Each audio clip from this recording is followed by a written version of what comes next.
Hello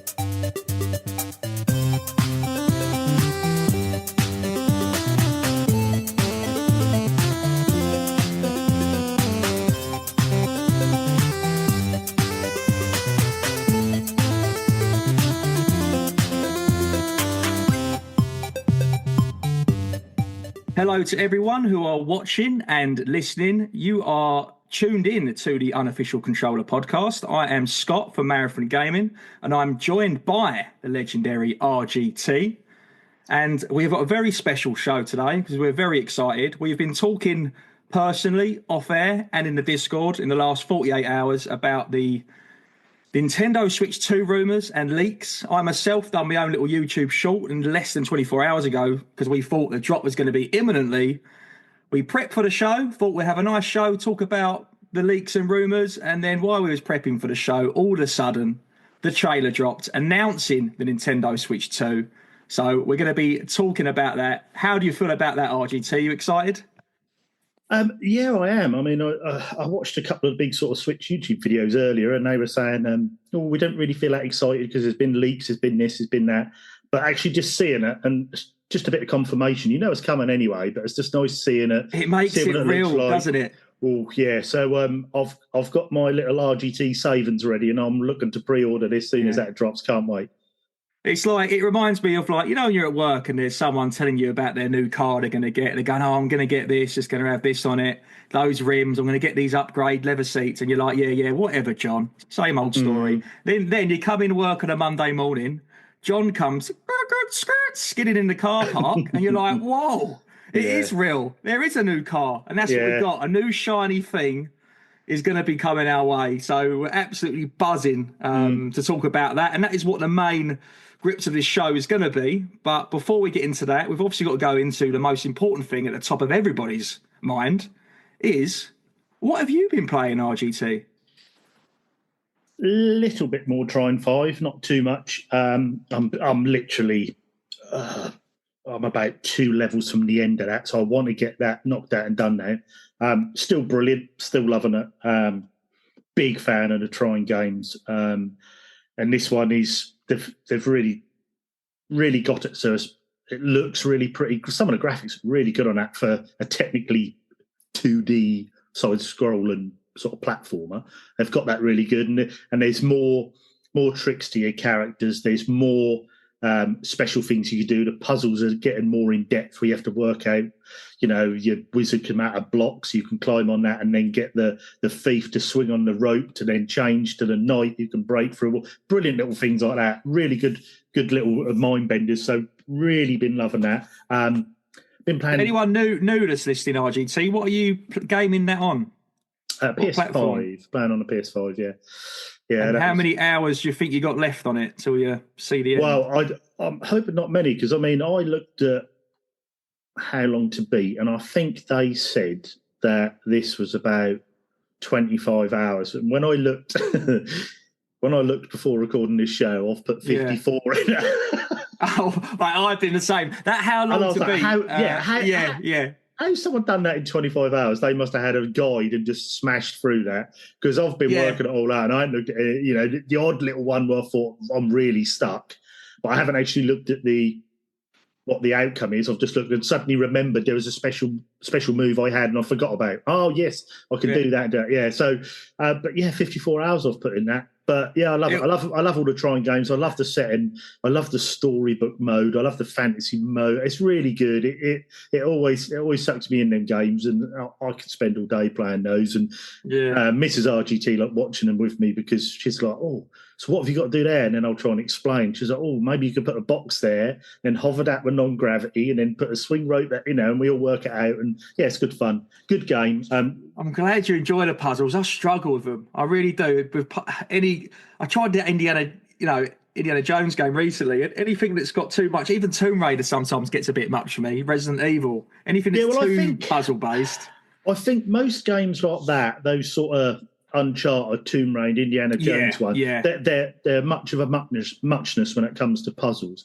I think what stands out with Trine is, because you've got 3 characters that you interchange with your R1 button, you can flick through each character. and each of them has their own attributes, and that's what I liked about it. And also there's multiple ways to solve it. There's not a certain puzzle end to this.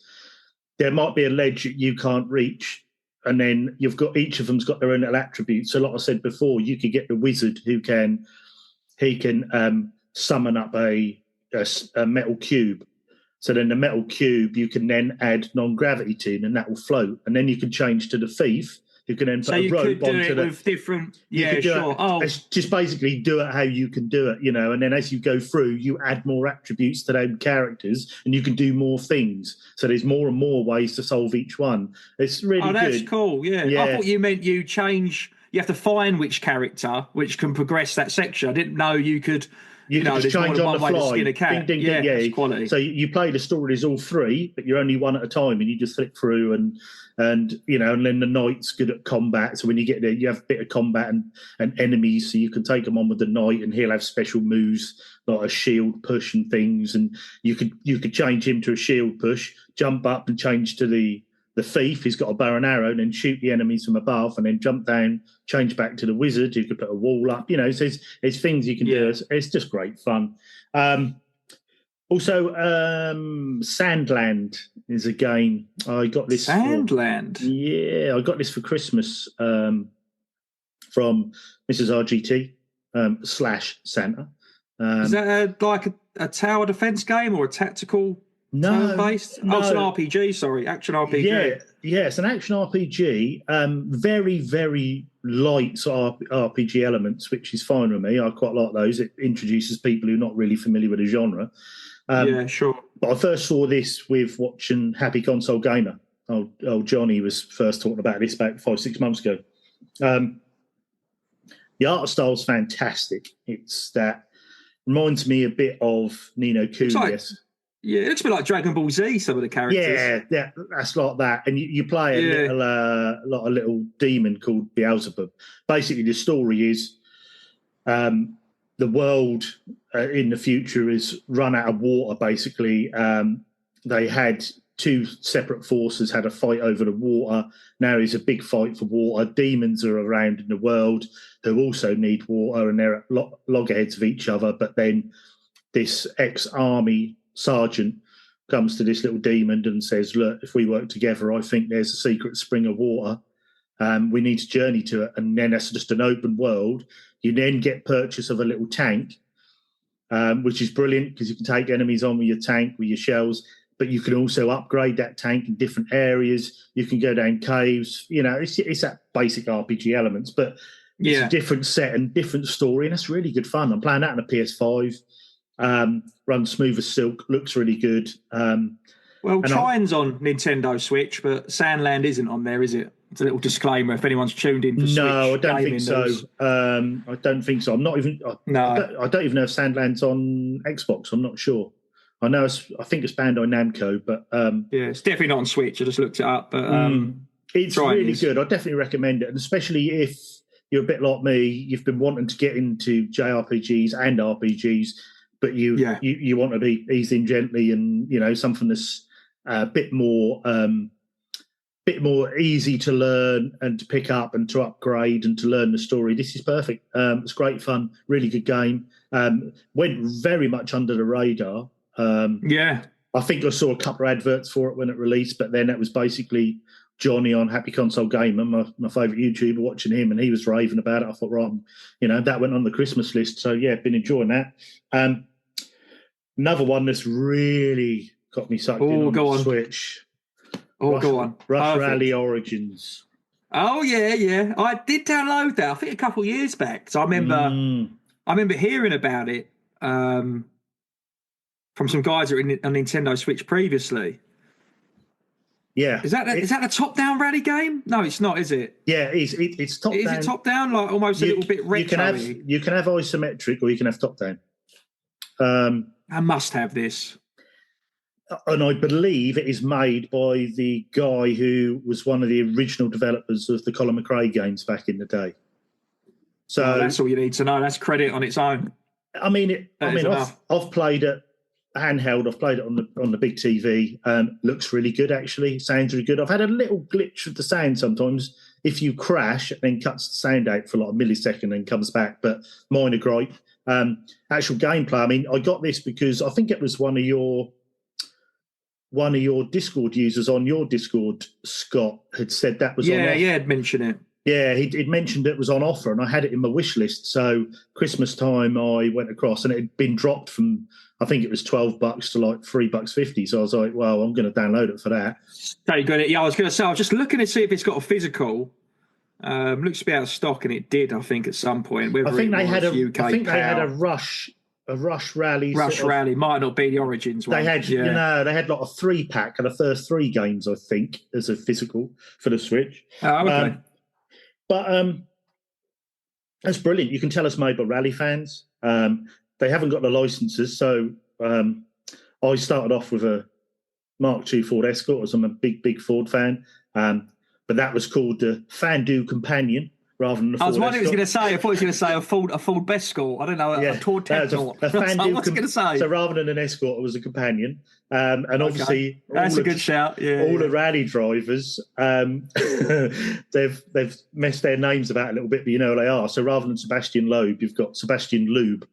And you've got, rather than Colin McRae, you've got Colon McRae. Well, Lube's about right. I think if me and George was trying to come up with the names, instead of a Ford Escort, we probably would have called it a Ford Prostitute, just to go along with it. So done well with that one. But yeah, it's great.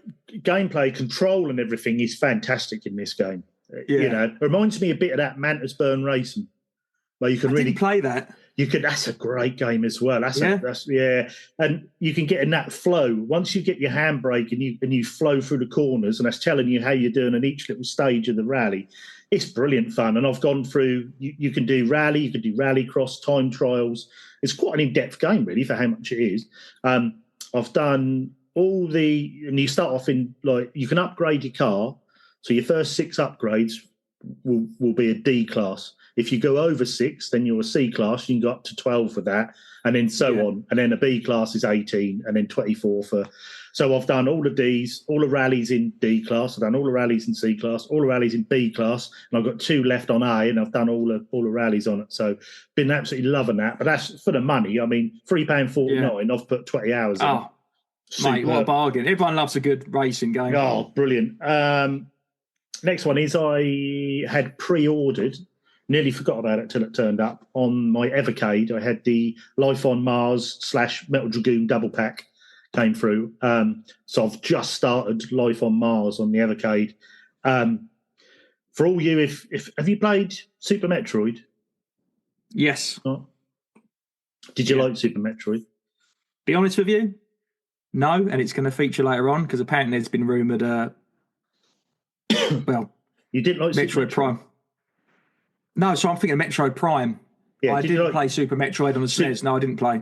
Oh, Super Metroid is for me the greatest game on the SNES. The atmosphere, for a 16-bit game to give you that atmosphere of being alone on a planet and the sound effects, really good. This is Life on Mars is basically a love letter to Super Metroid. It's originally came out as a new game. I think both these games were a new game released for the Mega Drive about 18 months ago, and then Evercade have now got the license to port them over to their system. But yeah, the start with the ship and the rain coming down and you land, and it's all like Metroid to start with. Have you got the big box, the Super Metroid? I've got a lot of friends that love that. Yes. It's not my favourite franchise. I love the box art's really, really cool. I'm quite lucky I don't need to track it. I thought he was reaching for it then. I thought it was within arm's reach, all ready to go. It normally is when I'm in the game shed, but obviously that's in being built in a minute. But yes, I have got the big box. Like Metroid on the Game Boy, but I don't like backtracking too much. The whole Metroidvania thing. I don't like. I struggle to find where I've gone to and where I've been. Like even that new Mickey Mouse game they brought out on the Switch, I absolutely loved it. But I got to a point after so many hours where you get an ability and you realise, I can jump up there now. You got to go all the way back, and I'm like, God damn it! Trenching through the level. I think originally in a lot of these games, especially back in the 16-bit era, it was a way of giving a bit of longevity to the game. Oh, sure. Because you could, most games you could do in one sitting, couldn't you? Yeah. But yeah, this Life on Mars is so I've only played about an hour so far. Really enjoying it as usual. Brilliant port on the Evercade. runs as smooth as silk. Love playing it with that controller because that gives you that retro feel with that controller. Haven't played Metal Dragoon yet, but definitely will get onto that once I've played Life on Mars. But I mainly pre-ordered that for Life on Mars, which the order got cancelled. I had to reorder. But anyway, that's for another show. But and when you think this was £18, so 2 good new Mega Drive games on the Evercade in a double pack, and obviously you get the Evercade goodies with that. So that's your and that was on the Mega Drive originally, wasn't it? Mega Drive and Genesis. Yeah, it was a new game for the Mega Drive, if you know what I mean. Right. A later release. Yeah, it almost looks a bit like RoboCop, the way he's sort of walking around and shooting. Very much so, yeah. Yeah. But sound effects and feel of the game is very, very Metroid sort of based. Yeah, that eerie, yeah. And then you've got the plus points of, a lot of people find these older games brutal the way they play, which they can be, but you're on an Evercade, so you've got saves wherever you want to save. So quick saves, long saves, you can save wherever you want, so that makes it a bit easier. But yeah, definitely if you've got an Evercade, definitely recommend it. Don't know how it plays on a handheld because I haven't got the handheld. I've only got the Versus R from a TV, but yeah, really enjoying that. Last 2 here, I've been playing another one I got for Christmas, the Crew Motorfest. Oh, yeah. What's the title? Yeah. PS5 again. Another, like I say, it was a Christmas present. I was a big fan of the original Crew when it came out. Me and 3 mates literally had our Crew. We rolled around on there. 250 hours we put in that game. Absolutely loved the Crew. That was a great. Wow. Yeah. Did you play the original Crew, Scott? I didn't get. I've played it later. I didn't play it originally when it came out in its all glory. So it's one of those games that people, when they bump into it, the car boots out, everyone goes a bit mad for it. I hear a lot from like LAN parties and stuff back in the day. Getting all your mates around and going online together, rolling around. It's one of those ones with retro gamers. It's like the racing game of a certain age, if you know what I mean. Like at sort of PlayStation 2 sort of era. Like anyone, naughty sort of gamer and 10s. But yeah, real popular game. You never hear anyone say anything bad about it. Everyone's like, oh, the Crew. And then, I'm a little bit envious in a way that I don't have that nostalgia of it. I respect it because everyone goes on about it, and I've played it briefly, but I didn't get stuck into it. I haven't done any hours in it like yourself have, or sat there going through the races in career mode or tagging along with someone online. But kind of wish I did. But yeah, I stuck more to the, your Need for Speeds and stuff like that, really. And Gran Turismo's before that.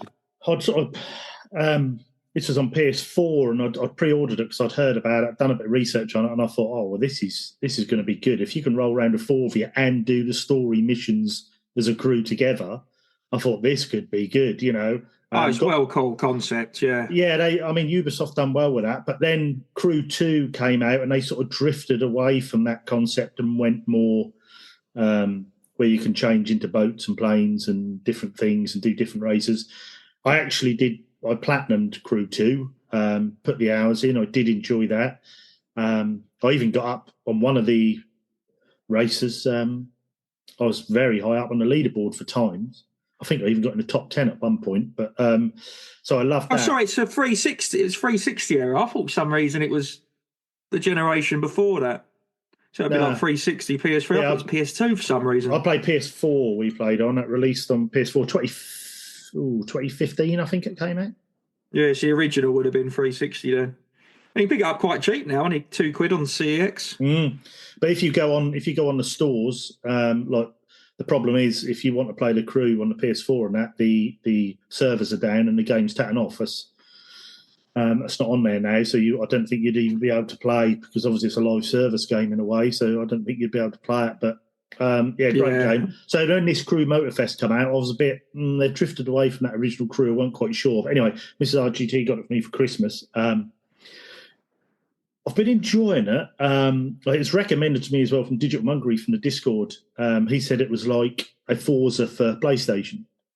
Or Forza Horizon, I should say. Which I get that from him. That is that style. Graphically, very good.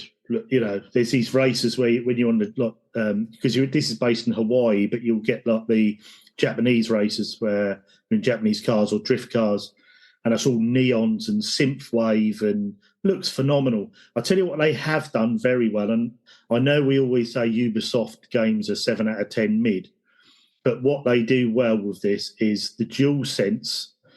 They always really connect well with the DualSense. They'll add features on. Some devs don't, but they've really took it on board, Ubisoft, and the controls on the DualSense are phenomenal. They are brilliant. You get your because the PS5's got it's got the triggers for it. You've got adaptive triggers, but then also you've got your PS5. Yeah, and you've got your speaker in the controller. Yeah, so all your pops feedback and bangs and your screeching doesn't come through the telly; it comes through the controller. Yeah. So it's a bit like it's the closest thing to a like if you go on a friend's house and he's got one of those racing sims and obviously it's got the motor and all that in the wheels, you feel the feedback. It's a little bit. It's better than the Xbox version, basically, isn't it? Because of that DualSense controller. Yeah. Did you play online with the Monkery, Digital Monkery, or haven't done yet? No, I've put about 7 hours in. The only thing I found weird, one thing is, before I get to the weirdness, the one thing that is good that said, "Do you want to bring over your cars from the other crew games?" I was like, "Yeah." So I said yes. 38 cars that brought over for me. And I thought, I forgot I had that. I had this Ford truck. I had this Cosworth. So I brought, which is good. But then when you're playing the sort of light story mode where you go around doing the races, you have to use the cars they give you. You can't use your own cars. And I think, well, what's the point? Just for online or exhibitions? I think it's more that once you've completed that story mode, it opens it up and you could do weekly challenges and weekly with your cars. So you can then put them against other people's. But I'll tell you what was good. When you start the game, you come into a show and they have a theme for the show each week. So it's just changed over this week. I think it was yesterday as of recording, to McLaren. So if you've got a McLaren, you've done it up, you can add your car to the show, and that's everyone's cars with your little online tag next to them, and you can show your car in the show for the week and see what you've done. That's cool. Yeah, it's a nice little thing touch to do, isn't it? But yeah, I mean, it's different to what I thought. But I think I'm enjoying it. I mean, I'll be honest with you though, it is a 7 out of 10 game. It's a 7 out of 10, but it's good. It's good. It's worth. I mean, if you're downloading it and you're paying digital price £60, I'm not sure it's a £60 game. I'd wait a few months till you can get Motorfest for £25. You might even be able to now, and then I think you're all in for 15, 20 hours. Good racing game, good fun. Customise your car. Yeah. So yeah, it's quite good. And finally, as of our challenge this month, I've had 2 or 3 goes on Fall Guys. Yeah. I'm a little bit annoyed at how well you've done. I had about second attempt. I had 4 goes in a row at the weekend, and then I think I've done sort of every other night this week, had 1 game or 2 games in a row, and I've not even reached the final round. So I don't know how you've managed to jam your way through that. The first one I went because I hadn't played it when it first came out. I played it quite a bit. Me and my friends used to play it. It's been good fun. We was taking turns doing it, see if we get through. And I think I got 4 or 5 crowns first time round after a few weeks of playing. And then I haven't touched it. And then when it became the challenge, I thought, not many are doing this challenge this month. If you want to know what the challenges are, basically Digital Monkery, one of our community guys on the Discord, he does a monthly challenge. It could be anything from retro to modern, from Sonic to racing games, and he will set you a target. And then you just list your scores in the section on the Discord, and at the end of the month, if you're a winner, you get a custom sticker. Sometimes you even get a little extra bonus from Scotty there with one of his special mugs. So there's brilliant, prizes, and it's good fun and the camaraderie and everyone chatting away about the game. But anyway, this month is Fall Guys. You have to get as many crowns as you can by the end of the month. No one had got a crown, so I had to go the other day. Went out first round on my first go, and I thought, yeah, my reflexes are gone. Went on the second game, started straight again, went ding, ding, ding, ding, ding, all the way through, and I won. And I was just like, oh my God, I can't believe I've won. It was just, it's just more the luck. So I can't believe it's a free game. I can't believe it's amazing. You don't need to.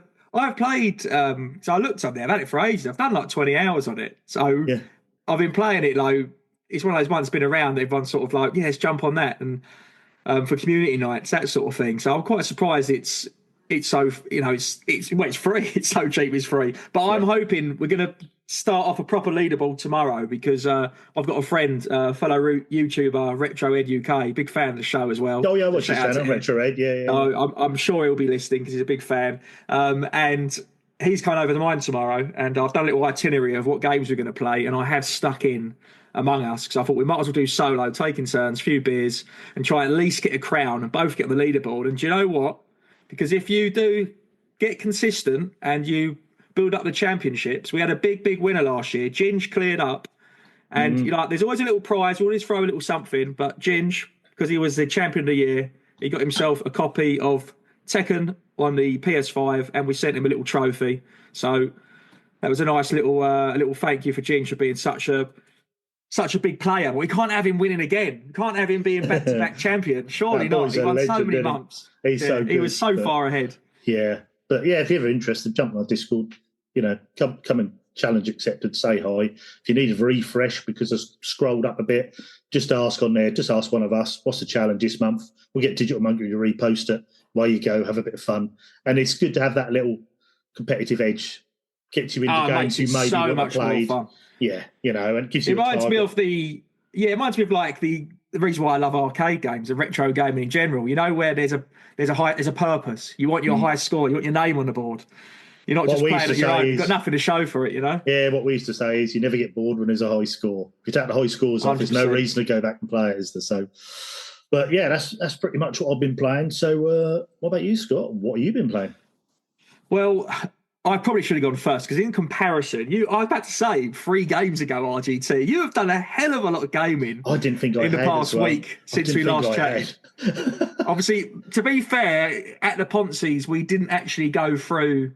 What a great show. Anyone listening, if you haven't listened to the previous episode, the Ponzi's was amazing. Oh, it's brilliant show. Go and check that out. We went through our, each of us, myself, Seb, Bobby, RGT and George, we went through our top 10 games, kept them to ourselves, sent the list over to Seb, and he worked his magic, and then we battled it out and made a true UCP top 10 games of 2024 list. It's really good, so check that episode out. But yeah, we didn't speak about the games we've been playing, so I guess that might be why there's slightly more. But I did no gaming over Christmas because I was very, very busy. The last game I played was Christmas Eve. So even in the new year, I only started gaming, I think, at the start of this week. So there's only 2 games I could probably mention. I've tried a few, but the only ones that sort of stuck with me, the last game I was playing before Christmas, and it was the first game I wanted to go back, is a game called Dead or School, which I was playing on Nintendo Switch. I'm not sure if it is on other consoles.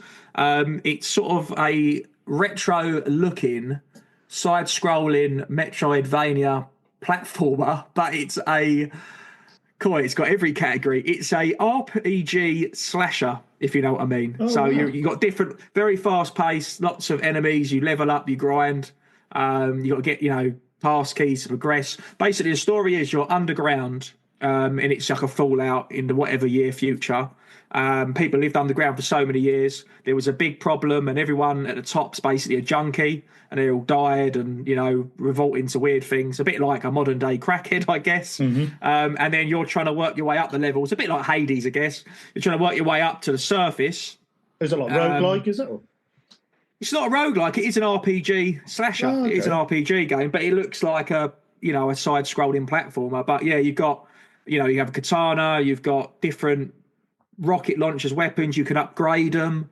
You can get different perks and add on. It's actually a really, really solid game. If you looked at the cover art, you think, oh, it's one of those sort of anime aiming at a certain audience. Girl on the front, that sort of thing. But it's actually a really, really good fun game. But I fell a couple hurdles in. I was absolutely loving it, really enjoyable. But after the first few hours, it got a bit tough. I realised I've got to grind to get further, and I've got another stack of games I wanted to play.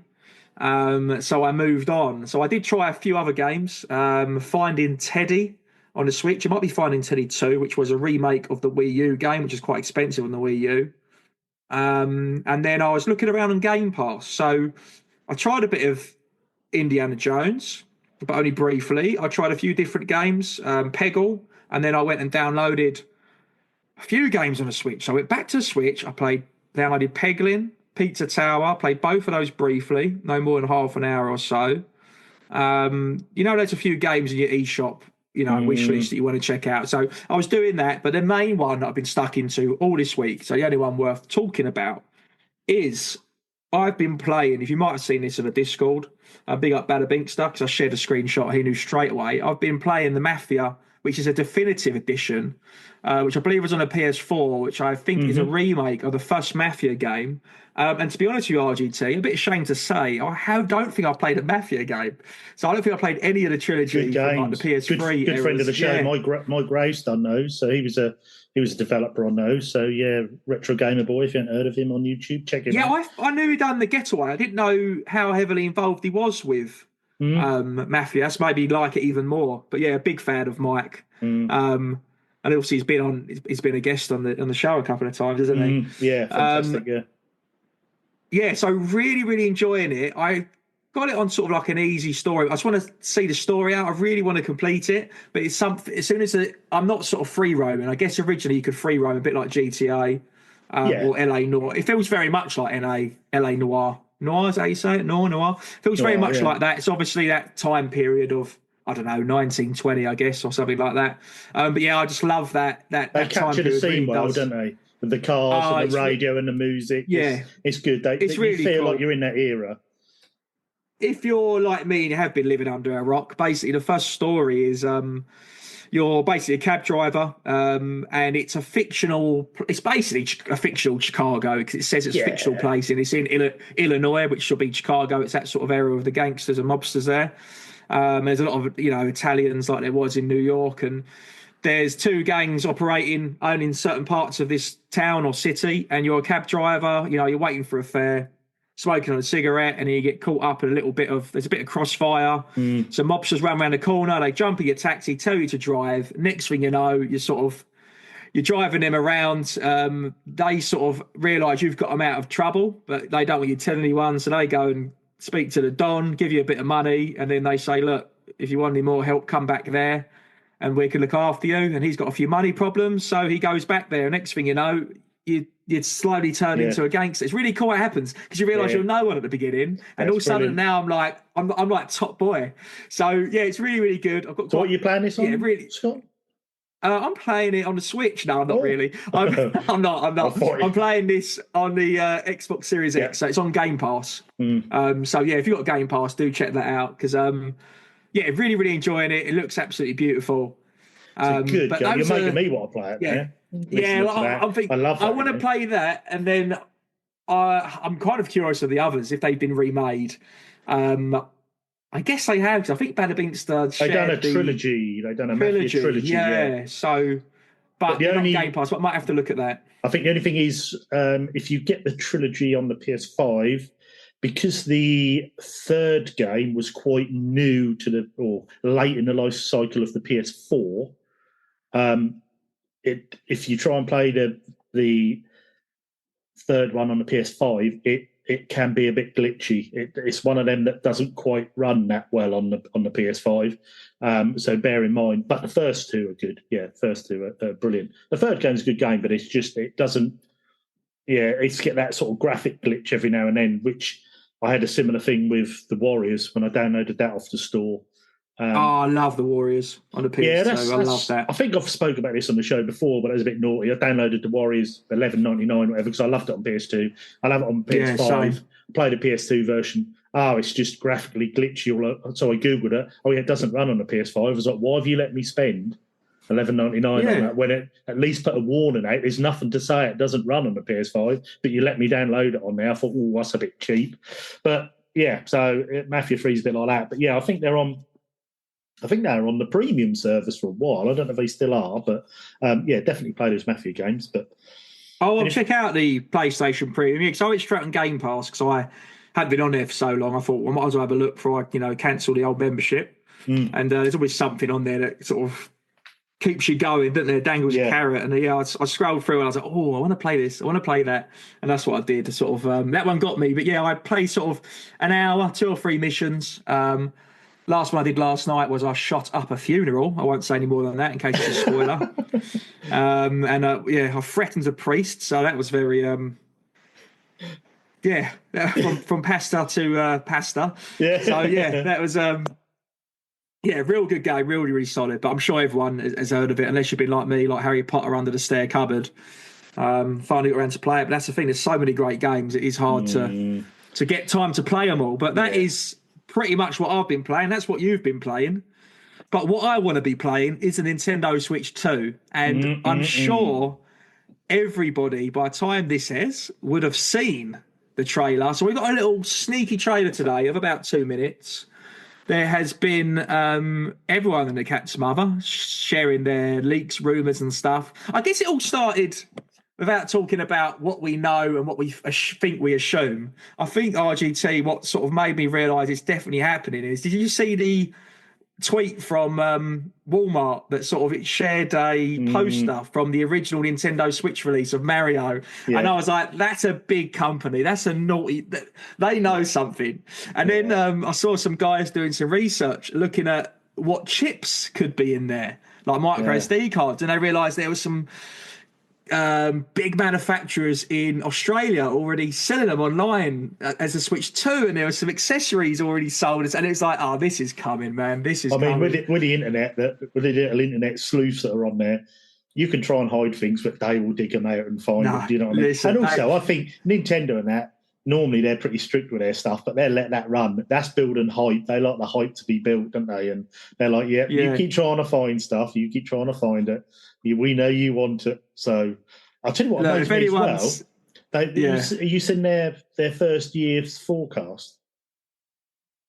No, what is in projection in finance, or what the games are going to be? They're projecting in sales. Nintendo are expecting to sell 20 million units in the first year.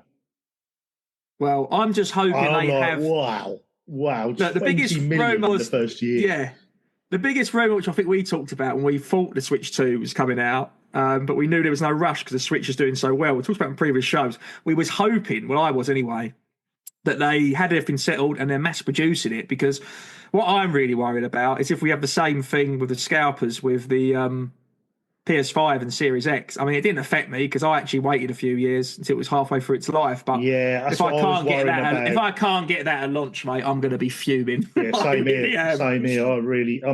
My choice was I've got my pennies put aside, and that was either going to be, well, up until I found the price out, it was going to be a PS5 Pro or Switch 2. Once I found out that the PS5 Pro was going to be absolutely ridiculous price, I'm like, right, I'm all in on the Switch 2 now.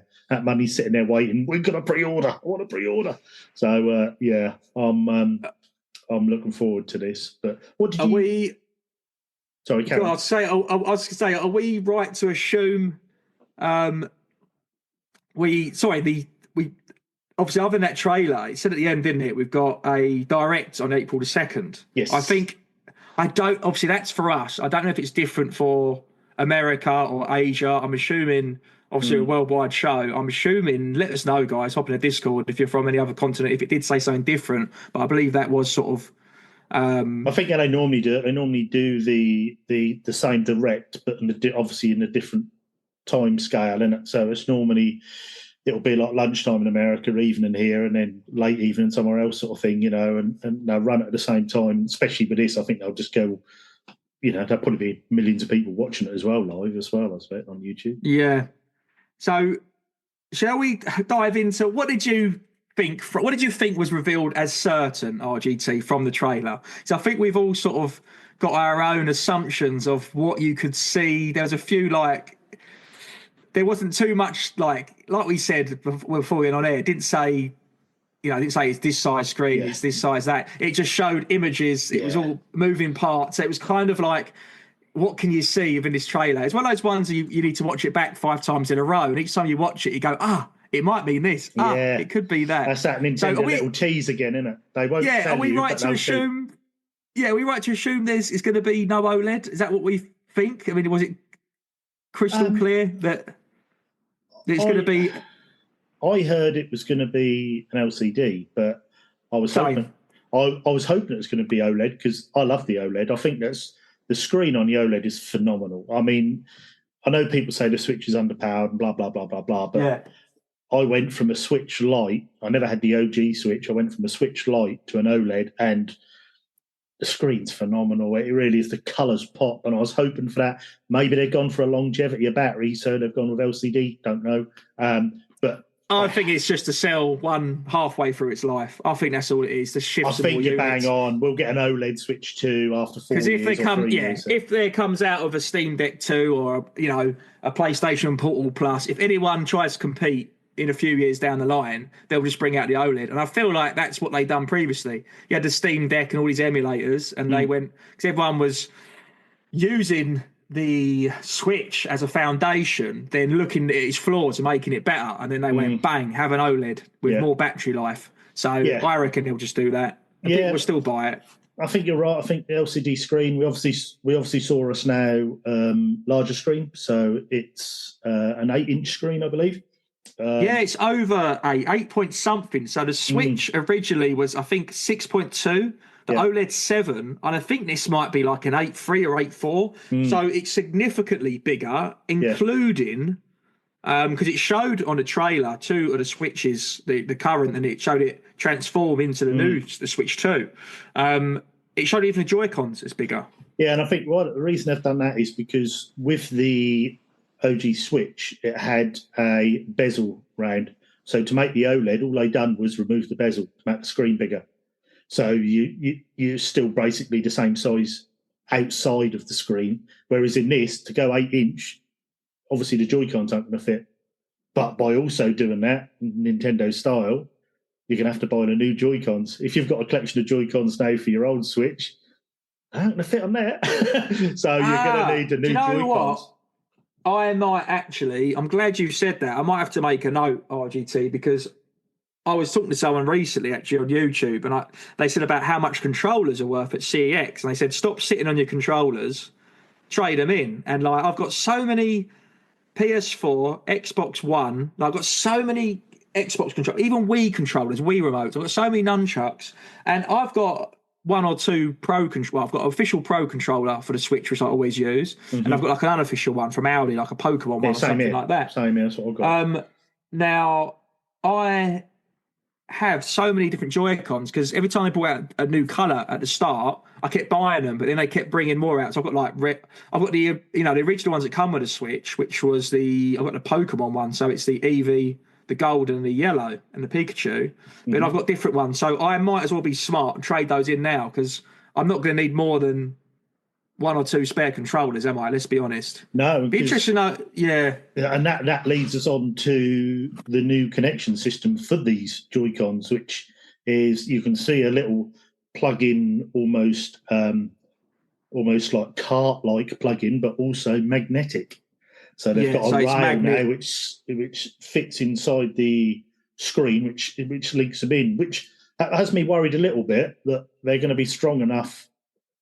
I mean, they're going to have to be quite strong magnets to hold them on there, which is why they went with the rails before. But I'm sure they've tested that for multiple hours to see how they hold. And I would have thought the directive from that would have been the amount of recalls. They didn't do it in the UK originally, but I know they did it in America and other parts of the world. But they had to recall and honour it. I don't know if one of the sort of watchdogs sort of got them in trouble, but there was a lot of. I didn't have it. I haven't had one joystick drift, but a lot of people did, and then you could send them back to Nintendo. Touch wood. Yeah, I haven't either touched wood. Both of us haven't. So I heard it's quite common. So you have joystick drift. You'd send it back. They'd fix it and send it out. So that's obviously a lot of money. They've had to employ people to fix these postage.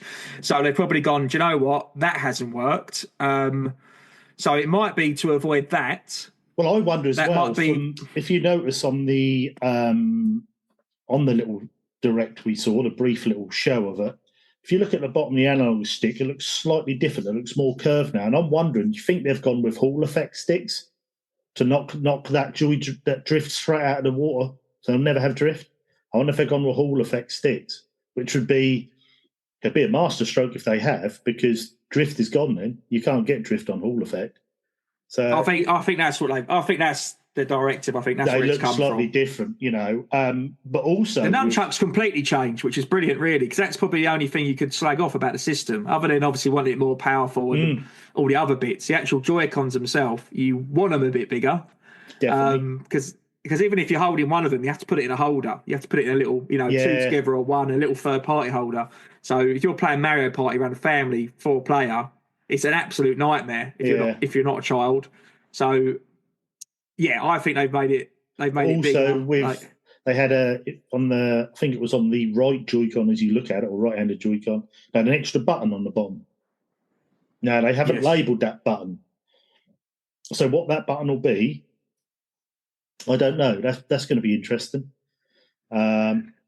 Yeah, I think we thought it might be like someone saw a C, thought it could mean to cast, so to cast your image straight to the TV, a bit like a Wii U sort of thing. Where you see what's down there, rather than like a quick dock almost. So rather than docking it, cast it to their possibility. I thought it could be more towards, because a lot of people moan that the Switch, obviously I know they think Nintendo, you've got to be safe, protect children, rightly so, is your first point of interest, but to allow full sort of online services, it might be to stream directly. I wondered streaming, because obviously on PS5 and Xbox Series X you can just log in straight with Twitch and these other apps. You can stream directly, so it might be to share video, to stream directly, or it might be to do with playing online with friends, and hopefully we'll be able to not just play online with friends but with anyone. So hopefully they've sorted out the actual interface. Would be good to find out the online servers, whether it's more open, because a lot of games you have to download this Nintendo Switch app. So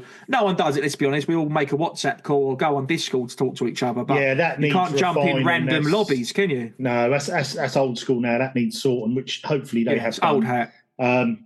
And also, still on with the Joy-Cons, did they have rear buttons? Was that like a trigger on the back? Did they have? Yes, yeah. So they've changed that position, and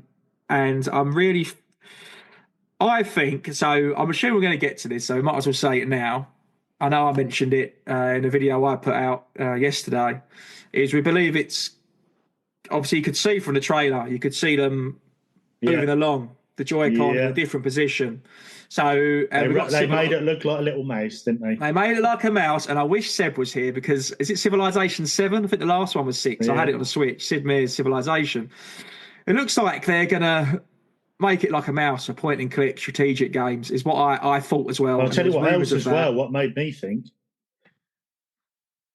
What else is coming to this system?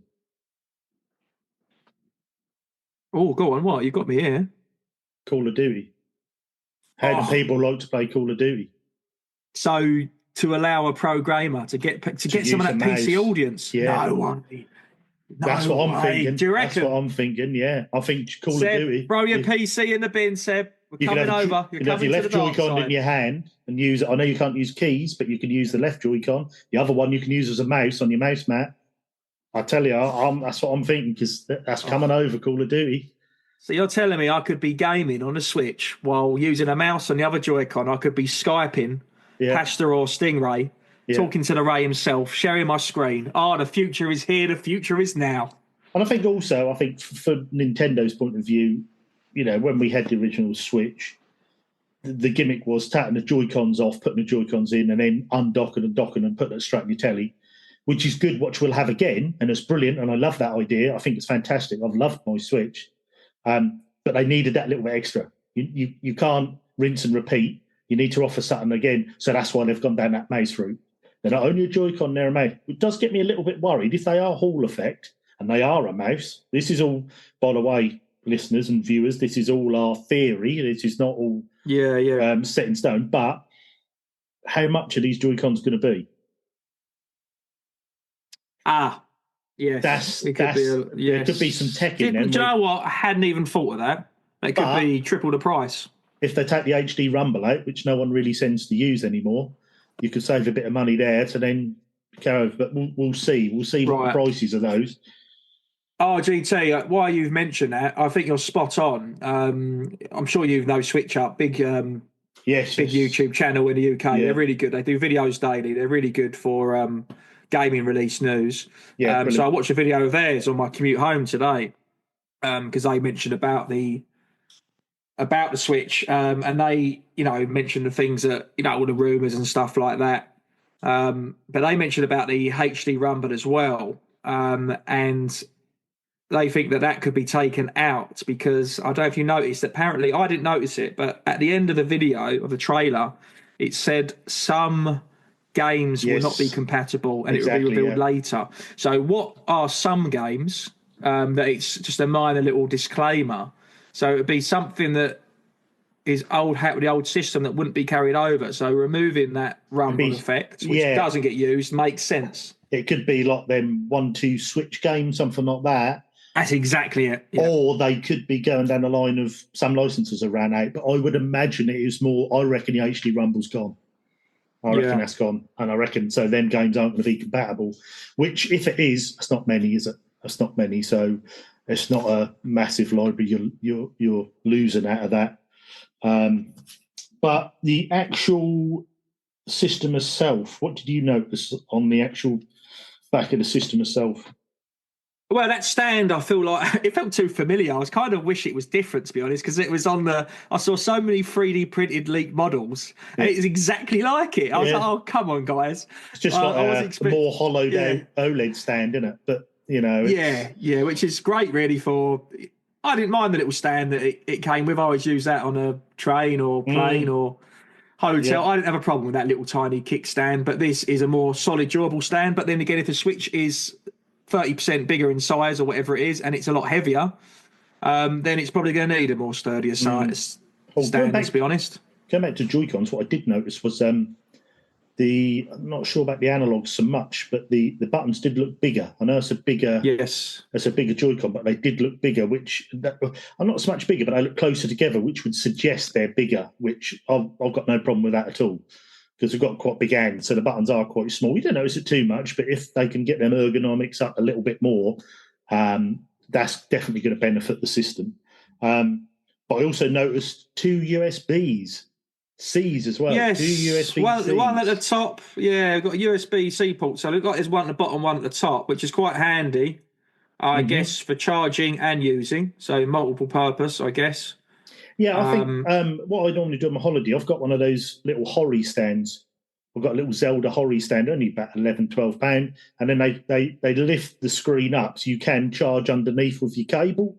But obviously, that's not always a good. If you're going just on a train, you don't have to take a stand and the Switch as well, do you? You want as little to carry as possible. So having that USB on the top, it's a minor improvement, but it actually. It's a big one, really. If you want to play with your screen on the table in front of you on a trip, it's perfect. You can charge at the same time. You ain't, got to lay it flat. So that's a nice little addition, I thought. We don't know if the screen's gonna. Obviously, we're assuming it's not going to be OLED, but we don't even know if it's going to support 4K. But I'm assuming it would do because the new iPhone does. So if it didn't, it would be outrageous. Yeah, I think the rumours were what they've done. It's a bit of pseudo 4K. I think it's a bit like a PS4 Pro. Technically, it's not 4K, but I think it's got processors that upscale it to 4K, which is right. I think it's their own, or they've got someone. I don't know who's doing the chips now. Is it AMD or is it NVIDIA or someone? But I heard it's called NVIDIA. NVIDIA is a powered chip. So I heard that's, I heard that's who's doing the chip. I mean, that's meant to be very. The screen itself, not sure. The dock out to the TV, it's got to be 4K, and it's got surely this time round, it's got to be 4K.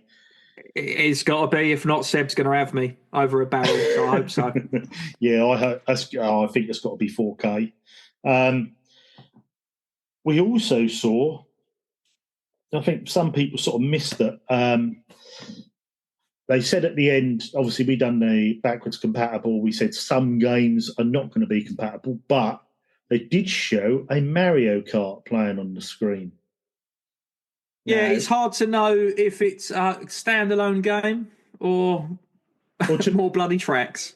Yeah, well, when I looked in the back, it looked as though there was more characters racing. Now, I might be wrong. It looked like there was more than what you'd normally have in a race. So whether there's what are we up to now? Would it be 9, Mario Kart 9? I would presume, yes. Do you know what would be cool? Like a Mario Kart 99 knockout. You know, like Tetris and Pac-Man and F-Zero. if you could have like 100 players and then every lap 10 get eliminated. Imagine that. That's good because I love that Tetris effect. I got that first when I first got my Switch Lite, and I thought, oh, this is a gimmick. 3 hours later and about 8 beers, I'm like, I've got to get down to number one. I've got to get down to number one. Really addictive, brilliant. That's a way of adding a new edge to an old IP, definitely. That's a great idea. That would be brilliant. But yeah, I found that quite interesting. And you always, if you notice, a lot of these companies do it, but Nintendo more than anyone, you've always got to look at these clips 3 or 4 times and look in the background. Oh yeah, they're like the hidden meaning. There's an Easter egg in there. Yeah. Well, having a Joy-Con shoot across the table with the exactly with the little leash you put round as the tail and run along like 2 mice. Yeah, because they could have just said it's a mouse, but they don't. No, they let your imagination run wild. Yeah. So I thought that was interesting. But other than that, I think, what do you think will be the first games out for this? What do you think they're going to release for this? Well, all I've heard so far is a Mario Kart in some respect. Apparently, Assassin's Creed Mirage, which will be on both. Assassin's Creed game there was. A Metroid Prime 4, apparently, for Switch 1 and 2. Plus a new 3D Mario game is what's been rumoured, a standalone to help launch the console. That's everything I heard. But I did hear something about Final Fantasy remake, Final Fantasy 7. I thought we... Yeah, I heard I suppose that's... Yeah, I heard that was coming over. I guess that's just to prove I can keep up with the big boys, I guess. I think so. And also, going back to this, obviously you've got, for those of you who haven't seen it yet, you more likely have, but if you haven't, they've got the card slot in, so your original Switch games can play. That's the best news. Let's be honest. That was the biggest relief. Yes, because there was always. I joked about it. I said at the end of a video I done yesterday on YouTube, I joked and said, we don't know if it's going to support physical games. Imagine if the Switch 2 was full eShop. And as I said it as a joke, I thought, Christ, this could be a possibility. Yeah. And I was a bit worried. So that was such a relief, to be honest, to have it confirmed. Well, that brings up 2 other questions for me is backwards compatible. Is it then going to be a bit of a PS4 Pro? So when you put your old games in, it's going to upscale them to 4K? Is it going to be better visuals on them old games, or will they just run as an HD? If I was worked for Nintendo, I would not upscale it in any means, because that will just slow down people buying it. You'd want them to see this way it looks. If anything, you want it playing worse. You want to put in your new Switch 2 game that you get with a console and go, Christ, look at the graphics. Then put your current game that you're playing into the Switch 2 and go, that looks not as good as I remember. I suppose so, but then on the other hand, if people aren't getting them upscaled, they're going to say, well, as there aren't many games out for the Switch 2 now, why should I buy it? But the library I've got to be upscaled. Good shout. So it's a fine line. That's a good shout, yeah. You're right. So that'd be interesting. And also going forward then, so I take it these Switch 2 games are going to be on a similar cartridge, just with a bigger... what was the biggest they'd done this time? 32 gigabyte cartridge, was it, for the games? Like Tears of the Kingdom, I think they came on a 32. Or was it even bigger than that? I can't remember, to be honest. Well, I think the original Switch Mark I that came out was only 32 or 64 gigs. So that means you can't get more than one game on there. But I remember it... I know, sometimes but the actual cartridge, you had... the cartridges themselves, what they held on them. What they can hold. Yeah. But, I would imagine... because to be fair, I know people say the Switch is underpowered, but when you think of the games that have actually put on them tiny cartridges, that's quite impressive, to be fair. Yeah. Well, I heard, in terms of the actual game cartridges, I heard it's going to be... I don't know the technicalities of this, but I heard it was going to be a micro express... a micro express SD memory card for faster loader times. Was a note that I made to myself. A lot of people thought it was going to help with loading times. I don't know how that would work. I suppose it's with the actual cartridge. Yeah, I suppose it's a bit similar with obviously if you've got a PC or especially with PS5, you get these SSDs you pop in as your memory, and obviously, the quicker they are, the quicker they run. The more storage, the better. And it's a bit like even our own UCP George, he put a SSD in his PS3 rather than an HDD, which didn't necessarily make the games look better, but it made them pop in the backgrounds a lot quicker. You had a lot less pop in and bits and pieces because it was running that bit quicker. So whether they've they've got these new memory cards plus the cartridges working together, so you get a premium experience. Not sure. It's going to be interesting. I mean, I hope on the... Go on, sorry. No, I was just going to say, for launch games, I heard someone say, "Oh, there's going to be a new big open world Zelda." Well, they've only just done Tears of the Kingdom. I can't see that they've made another Too soon. Too soon. Nah, too so soon. I would imagine if it's going to be a Zelda, they've gone and probably either remastered or done an older version to chuck on there, maybe an Ocarina of Time or Majora's Mask or something like that, touched up and chucked on as a Switch 2 exclusive or something. I don't know. Yeah, well, the direct for April 2nd, I think the release date, from what I hear, they will announce at the beginning of April that it will be released, we reckon, in the summer, like July sort of time.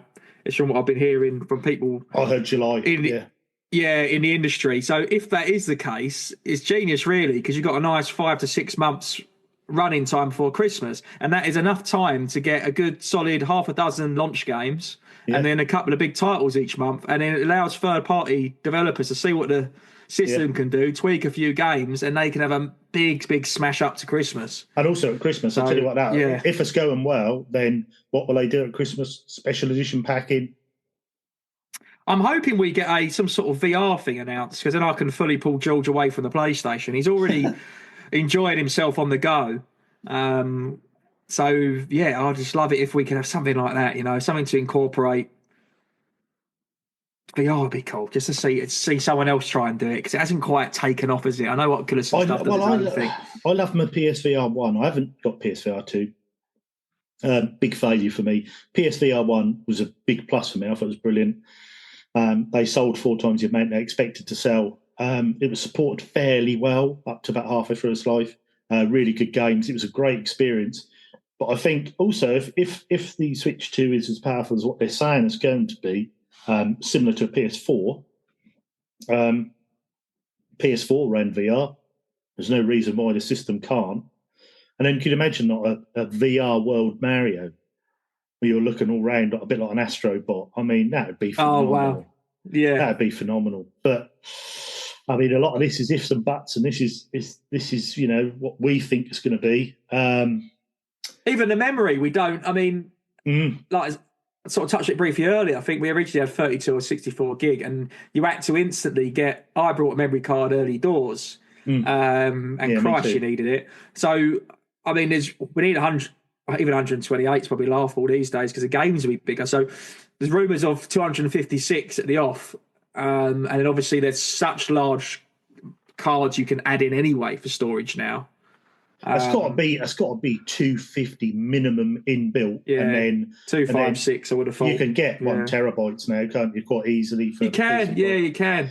I brought mine early doors, and I think I got quite a small. I should have got a bigger card, but I didn't look at how to swap it over. I'm so lazy, RGT. When you talked about the OLED, this will make you laugh. I brought the Pokemon OLED because I thought, wow, that is a cool piece. That's like collectors like me and you are. Yeah. I thought that's one to have for the future. It's in the shelf behind me, right? I opened it up, so like an idiot, broke the seal, looked at it and thought, I've got to transfer all my data over. So I've never actually used my OLED. I've had it for years, just sitting on the shelf. Like I was like, I don't want to look how to change my account. So I'm still using my original Pokemon Mark I Switch or whatever it is, or Mark II. So yeah, that's quite easy when you do it. You log into your account on the Switch, then change that one to your primary Switch. That's quite easy to do. Can't teach an old gamer new tricks. I'll tell you that's another thing for a Switch 2 as well. This is what infuriates me about the Switch the most, and I hope they knock this on the head. If you've got multiple Switches on one account, you'll know the problem with this. Like, for instance, I've got my OLED, which is my primary Switch, was listed on my account. My wife has got a Switch Lite, which is her account. But then for Christmas, she very kindly bought me the Hyrule Edition Switch Lite, the gold one, which I've pimped up for a few little bits and pieces and made it look nice. Now, I thought, that'd be nice to take on trips and leave me OLED at home. But no, you can't, because you can add that to your account, but you can only play that Switch on Wi-Fi. You cannot play it offline. And I think, hang on, you're taking the whole point of a Switch away by not having it. You should have like up to 3 on one account you can all use on the go. So I'm hoping they change that a bit with the Switch 2. I think we're going to see, software, obviously, we haven't spoke about, and we won't know. No one's going to have a clue on rumours. You would never, this isn't a hardware where someone can get a glimpse of it or accidentally show something in the background of a video. Software is not going to get leaked, I don't think. So the actual interface of how it will look on a dashboard and what you can do in terms of online and what features will be more improved. All we can just do is hope whatever it is, whoever's listening or watching this, whatever it is you want to be in, hopefully they're included it. I mean, I quite like the Switch dashboard in comparison to Xbox and PlayStation. I actually prefer it, to be honest, but that might be because it's the norm to me. I use it more. It's actually very similar to a PS4, PS5 dashboard. Your games are lined up, you flip through, see what you played. It's quite similar. I'm with you on that. Most recent. I like the dashboard. I think it's very serviceable. It's good. It looks on the OLED. It's nice and bright when you're out and about. Yeah, it's perfect. Yeah, I can't. The only thing they do need to change, Joe, and I think we're going to have to agree on this, is the eShop. I mean, that's running on dial-up. I mean, come on, we need that eShop. Do you know what, RGT? I thought that was me, and I had obviously, like I said for the show, I've had a few times on the podcast where I've dipped in and out, and because of that, I've got new improved internet, and I've noticed that it hasn't made a difference to the eShop. No, so is it nothing? Is it the same for everyone? Yeah, it's their servers they run it on. All you hear is that. You can literally hear it dialing up. Oh, it's literally like signing up to AOL in 1999. You just got to hope no one dials the phone, because then it cuts you off. It's that bad. You just think, come on, we need an eShop. We need it clicky, smooth. Come on, get that going. I thought it was me, the internet on Pastor's Farm. I mean, you guys are up in space. I thought the reason why you went up there was to tweet with a Nintendo satellite up there. Oh, no, we've got our Elon Musk's Starlink. We're just towing off the back of that, so we're all right. But yeah, it needs doing that eShop. But I think, but overall, bringing this section to a close, am I excited? Yes, I am. I like the look of it. Yeah. I love that sort of graphite grey black colour. I think it looks very. You can see where they're heading with this look of a Steam Deck, this more grown-up looking handheld. Yeah, I really liked it. I think it looked good. Yeah. I like the bigger screen. I like the bigger Joy-Cons. If on top of that it's 4K, on top of that it upscales your old Switch games, I'm going to be all over this, I think, Scott. I'm pre-ordering day one. If I could get a pre-order. Same, mate. I'm all over this. I'm very excited for it, and I can't wait. So what's your final thoughts on this clip then? I mean, I just want to... I enjoy talking about it with everyone, and I think I'll be talking about it until April 2nd. So I'd love to hear from anyone's listening. Jump in a Discord. Let us know what you want to hear to be announced. Good show. But, I mean, from what I pick up, just to summarise, so what do we know so far? We know that we're going to have a bigger screen. So we're going to be going up quite a substantial amount to 8 inches. The actual device itself is going to be bigger. Joy-Con's going to be bigger. New improved Joy-Cons. There's going to be a magnet. We believe that to enable... act as a mouse to play some of those point-and-click cursor games. Like RGT said, could be for pro gamers and, esport gamers playing things like Call of Duty. So we could get Call of Duty on a Switch. What a huge deal that would be. So it's really, really exciting. And I do want to jump on it from day one. April 2nd couldn't come around quick enough because... As soon as we finish recording, I'm going to just keep watching and repeat that video over and over again, that trailer. I wish they told us a bit more, but then it's kind of good because less is more. I'm excited. It's given me, all it's done is confirm a little bit about what we know, like 20% of the rumours. So very, very clever of them. I just want to know more. I really do. I want to know more. I want to know what the game's going to be. I want to know what else it can do. I just hope I hope there's some sort of feature to like put your date of birth in. There's no children. I haven't got kids. There's no children in our household unless there's family over, nieces and nephews. But it'd be good to be able to put your date of birth in, and then you can not have any restrictions online.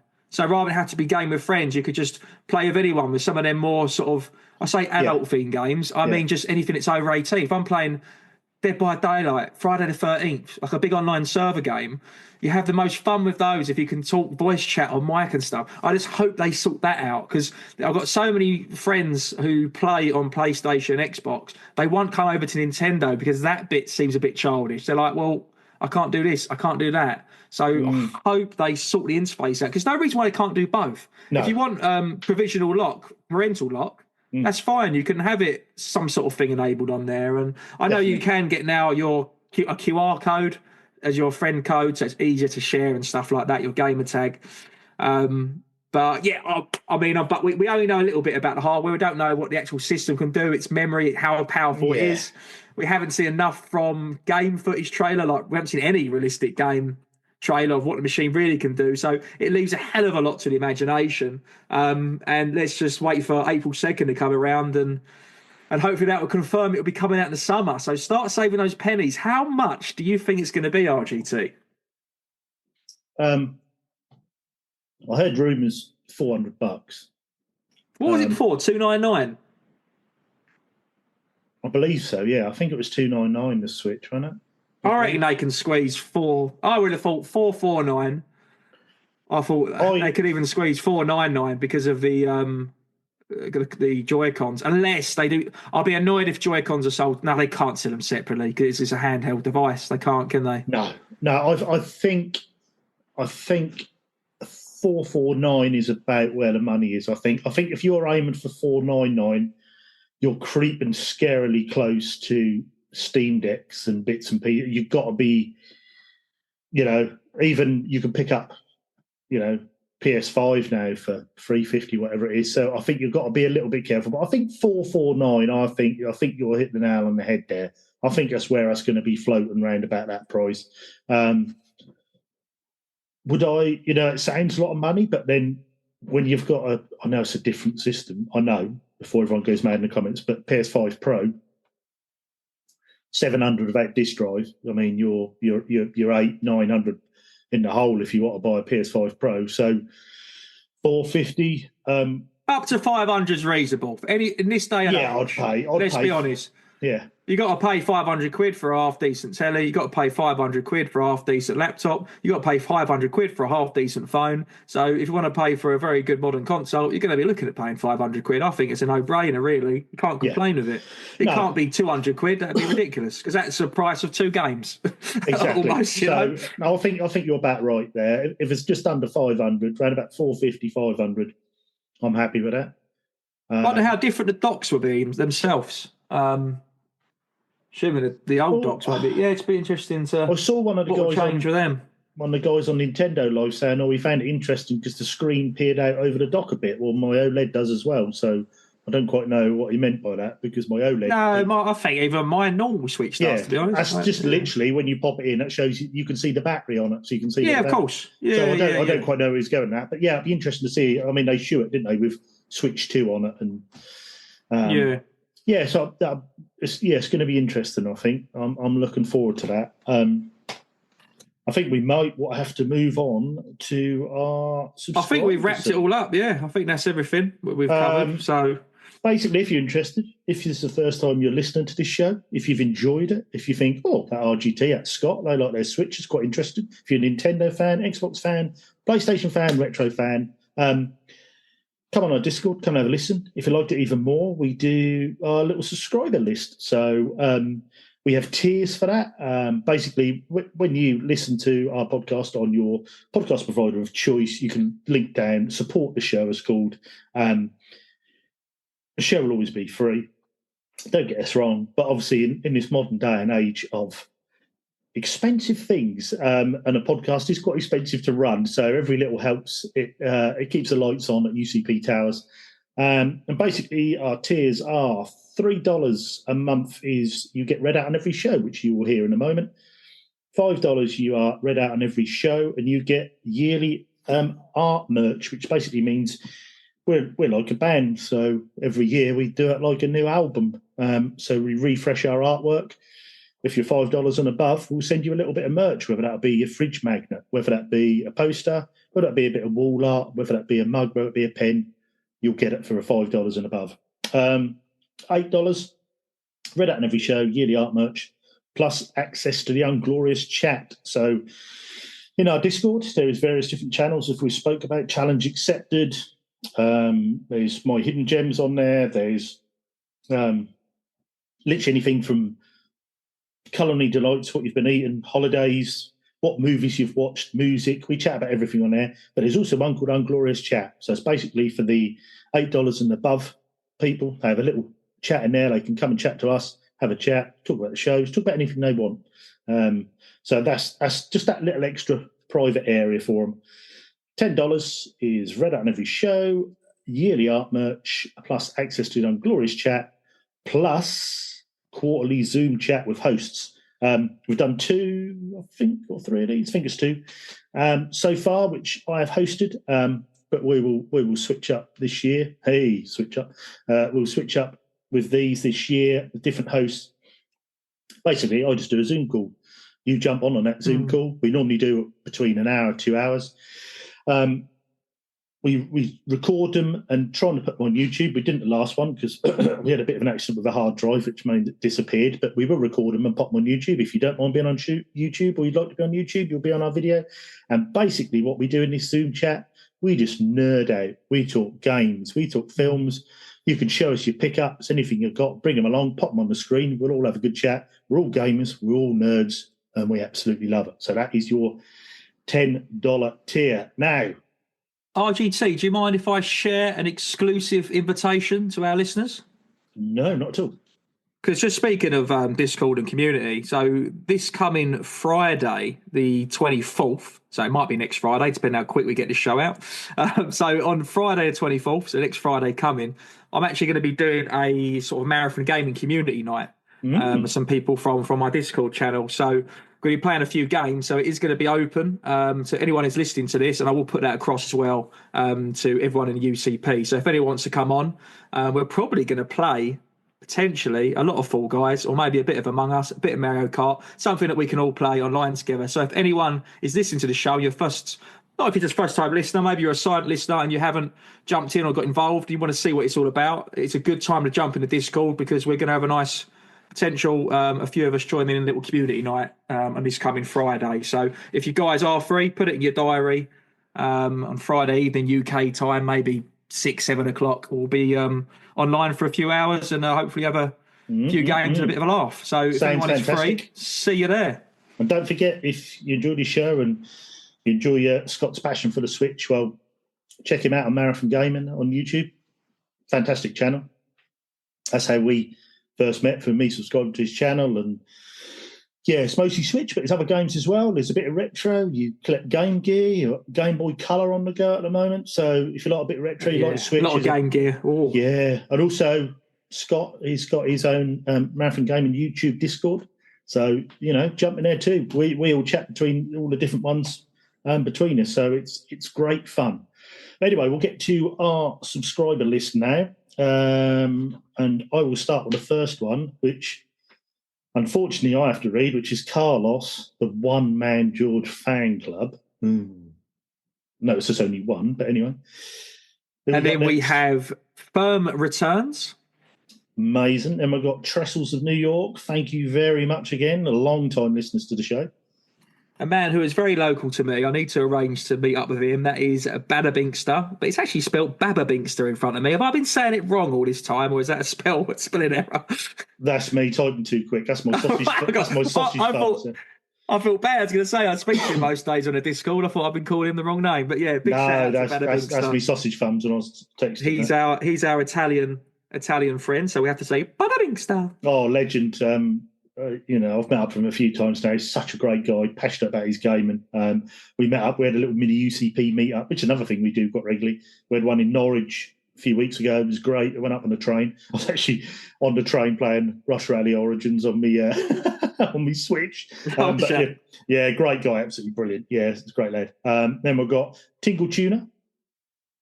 Then we have got Digital Monkery, who is the man behind the infamous Challenge Accepted, where we are playing Fall Guys currently. So big shout out to Tom, Digital Monkery. Great guy, yeah, absolute legend of the show. And as for people like that, you couldn't get the show out each week because it's nice to have all these challenges and that. But when you're trying to put a show on and do that, you just can't do it. So to have these people...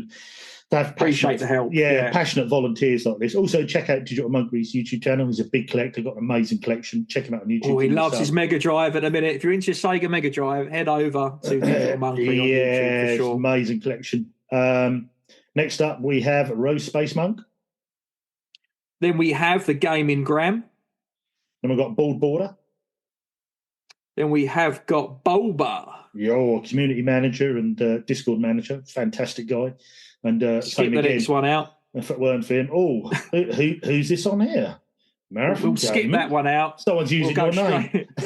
Yeah, we'll go straight to Sealmaster Elliot, who has been showing and showcasing a lot of stuff. He's been getting rid of some bits. I've bought a few giving bits. away a lot of big stuff. Yeah, some strategic guides, Blu-rays, DVDs, games. Yeah, he's having a bit of a he's having a good old clear out. Yeah. And then we've got the absolute legend. I don't know how many times he's won challenge accepted, but he is an absolute gaming maestro. He's Ginge. And by the way, he's now on 600 and what is he? 600, well over 600 platinums he's got on the PlayStation, which is phenomenal. Absolute gaming legend is Ginge. And then we have got Harvey Retro. Fantastic. Check out his YouTube channel. That's brilliant. If you like watching, he's been doing lately on Enigmatic Productions. He's been doing looking through the old catalogues from the 80s and scrolling through. Oh, it's so nostalgic. Me and the missus really love him. Brilliant, absolutely brilliant, Edward. Then we've got Emma Sharp. I'm starting to run out of things I can keep this up with. Right, so you could walk 500,000 miles and you'll still be lost. You won't know where to go. You'd open your window in your car and you'd go, "Excuse me, sir, can I have directions?" And they go, "Where do you want directions to?" And you'd say, "Anywhere, just nowhere near Berlin," because you don't know where it is. Big shout out to Nowhere Near Berlin. That's getting harder each week. It really is. Then we've got Mumsy. And then, you had to let me say this, you vain man. Yes. This is the RGT fan club. Give me an R. Give me a G. G. Give me a T. T. It's the RGT fan club. Yeah, baby. That's how we do it. The only fan club. Then we've got Pete Brocklehurst. Thank you, Pete. Then we have got my good friend Billy Marmite. Thank you to Billy. Awesome. Yeah, legend. And then my good friend Simon Pryke. Oh, we can't be leaving this one to me. Is it my first time? This is my your first time saying it? Now, before we do this, our next or last subscriber we've got here, we're contractually obliged to do it, to say his name in a passionate way, and this is now going to be Scott's Zangief cherry gone. So away you go, Scott. Okay, hold on. Let me get the baby oil. Pasta, can you bring over? Not that. Put the candle down, Pasta. Not the jam. Pull yourself out of that. That's it. Put that. That's it. Lube me up, real nice. That's it. I want to be slim. I want to be streamlined. Okay, let's get into the zone. Big shout out to the one and only Zangief.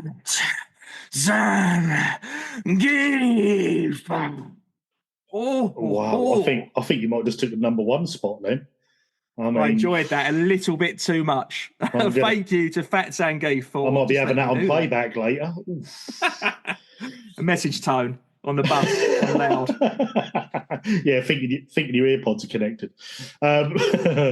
But no, thanks to all those guys. And we joke, we have a laugh, but no, seriously, brilliant. Without you guys, well, the show wouldn't happen at the moment. As we say, it keeps the lights on, it keeps the tech coming in, it gets the bills paid. Absolutely brilliant. And it keeps us doing what we love, which is this show. So all we can say is thank you all very much. And like I said before, you don't have to be a subscriber. Just listen. Come and listen to us. Follow us. Like us on Instagram. Like us on Twitter. Anything you want. Just come and listen. Come into Discord. Come and have a chat. And it's all good. We're all gamers. Let's all just have fun. That's what life's about, isn't it?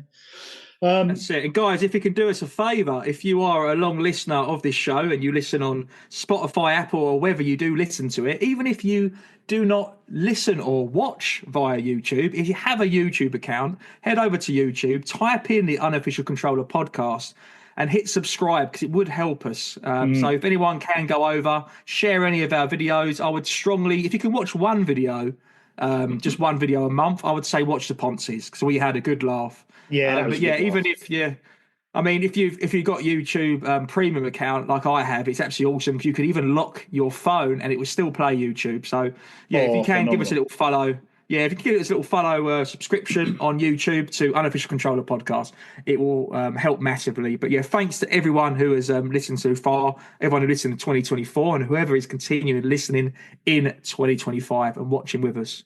You guys are awesome. Yep, thank you all very much. And I just think that leaves us to say, what are you hoping to play this week, Ed Scott? Well, I'm hoping to. I know I'm going to be playing some more Mafia Maffa? Definitive I thought, Edition. I what's took a Maffa? letter out. I haven't got time for the 8 at the end, RGT. I haven't got time. The Switch 2's coming out.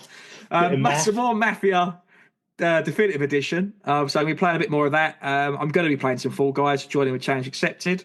I've got a friend coming over, so we're gonna be playing the new. I only got one Switch game for Christmas, and that was the Mario Party. I can't even say it. Jamboree. It's a new Mario Party game. It's a strange word.